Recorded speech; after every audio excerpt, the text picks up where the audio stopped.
কতটুকু প্রত্যাশা করা হয় তার সাথে সম্পর্কযুক্ত। কিছু কিছু মানুষ মনে মনে এই সিদ্ধান্ত উপনীত হয়ে যায় যে আমি সারা জীবন ধরে অসংখ্য পাপে নিমজ্জিত ছিলাম, আল্লাহ মনে হয় আমাকে খুব একটা পছন্দ করেন না। কোন কোন মানুষ এমনকি এতদূর পর্যন্ত চলে যায় যে বলে ওঠে আল্লাহ আমাকে পছন্দ করেন না, আল্লাহ আমার উপর খুবই রাগান্বিত। আমি জানতাম আল্লাহ এই কাজগুলো আমাকে করতে নিষেধ করেছেন, কিন্তু তারপরেও আমি করেছি। শুধু একবার নয়, বহুবার এই খারাপ কাজগুলো করেছি।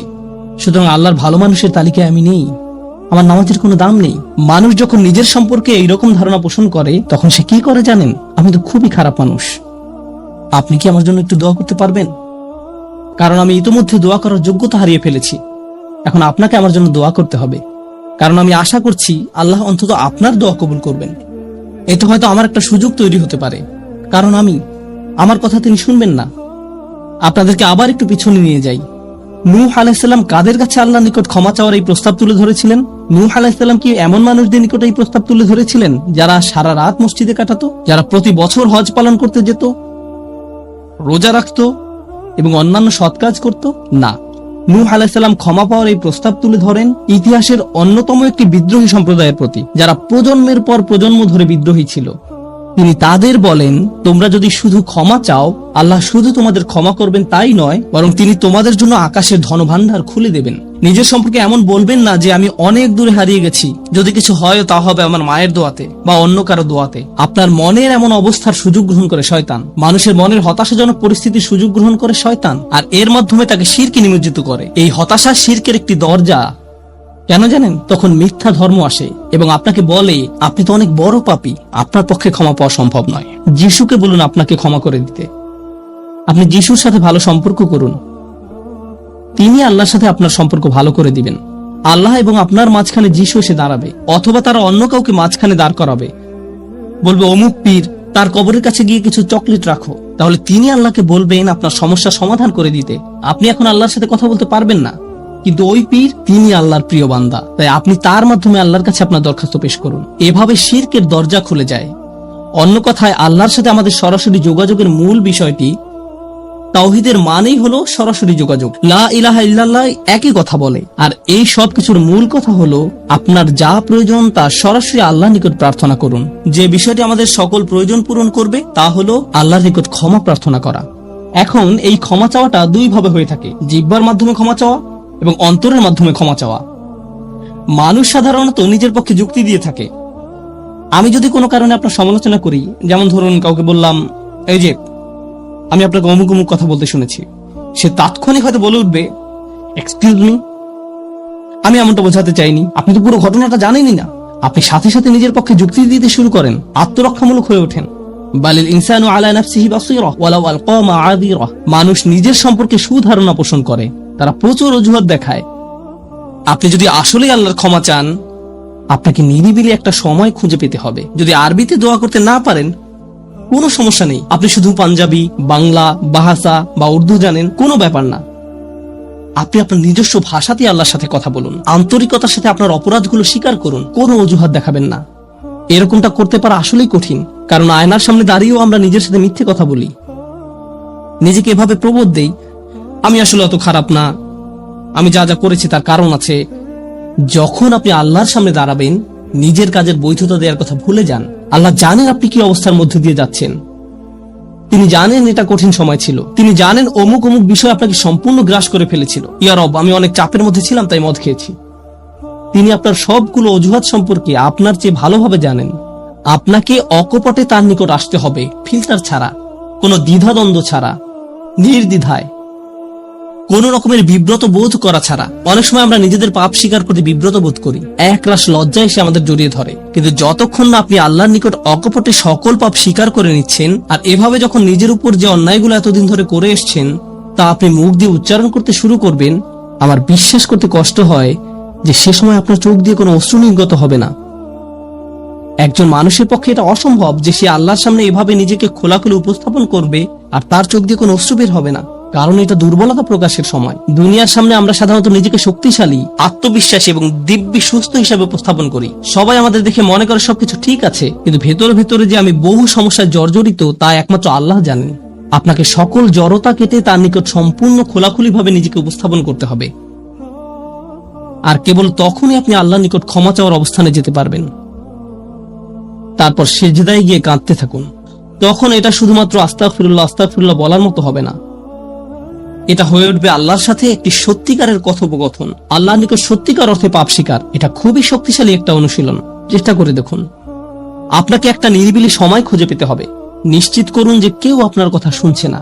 আপনার স্ত্রী বিছানায় শুয়ে আছে, এমত অবস্থায় মাঝরাতে ঘুম থেকে উঠে এভাবে দোয়া করতে পারবেন না, ইয়া আল্লাহ আমাকে ক্ষমা করে দিন, কারণ আপনার স্ত্রী তো আপনার দোয়া শুনতে পাচ্ছে। এভাবে করাটা নিষিদ্ধ নয়, কিন্তু একা একা দোয়া করা আপনার জন্য ভালো হবে।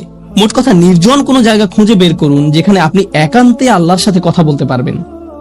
যদি আপনি এক গাদা আরবি দোয়া মুখস্থ করেন যার অর্থও আপনি জানেন না, আর বিড়বিড় করে সেগুলো উচ্চারণ করতে থাকেন, সে দোয়াগুলো অবশ্যই উত্তম এবং শক্তিশালী, কিন্তু আপনার অন্তরের সাথে যদি সেগুলোর কোনো যোগাযোগ না থাকে, শুধু জিহ্বা দিয়ে উচ্চারণ করছেন, তাহলে আপনি আসলে ক্ষমা প্রার্থনা করছেন না। আল্লাহ আপনাকে এই জিকিরের পুরস্কার দান করুন, কিন্তু এর নাম আসলে ইস্তিগফার বা ক্ষমা প্রার্থনা নয়। ইস্তিগফার অন্য কিছু। যখন আপনার চক্ষু খুলে অশ্রু নির্গত হতে শুরু করে, তখন আকাশের দরজা খুলে যায়, তখনই সেটা খুলবে। এই দুইটার মাঝে একটা কানেকশন আছে।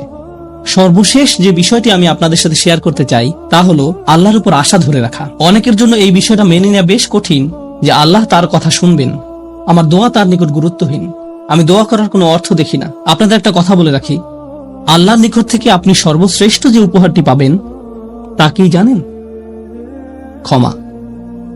এটাই সর্বশ্রেষ্ঠ উপহার। আপনি এটার মূল্য উপলব্ধি করুন আর নাই করুন, আর যা কিছু আল্লাহ আপনাকে দিবেন বলেছেন এর সবই অতিরিক্ত। আপনাদেরকে একটা উদাহরণ দেই। আমার অনেকগুলো সন্তান আছে। ধরুন আমার এক সন্তানের উপর আমি খুবই অসন্তুষ্ট, সে কোনো একটা অন্যায় করেছে, আমি খুবই রাগান্বিত হয়ে আছি, আমার বিশ্বাস করতে কষ্ট হয় যে তুমি এটা করেছো। এভাবে আমি তাকে কিছুটা বকাঝকা করলাম, তোমার এটা বলা উচিত হয়নি, তোমার এটা করা উচিত হয়নি।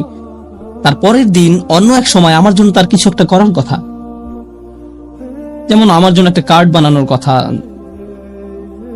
যাতে লেখা থাকবে বাবা আমি তোমাকে ভালোবাসি। সে জিনিসটা আঁকলো, কিন্তু তারপর কি মনে করে কাগজটা টুকরা টুকরা করে ময়লার বক্সে ফেলে দিল। এটা দেখে তার অন্য ভাই বলল, তুমি এটা ফেলে দিলে কেন?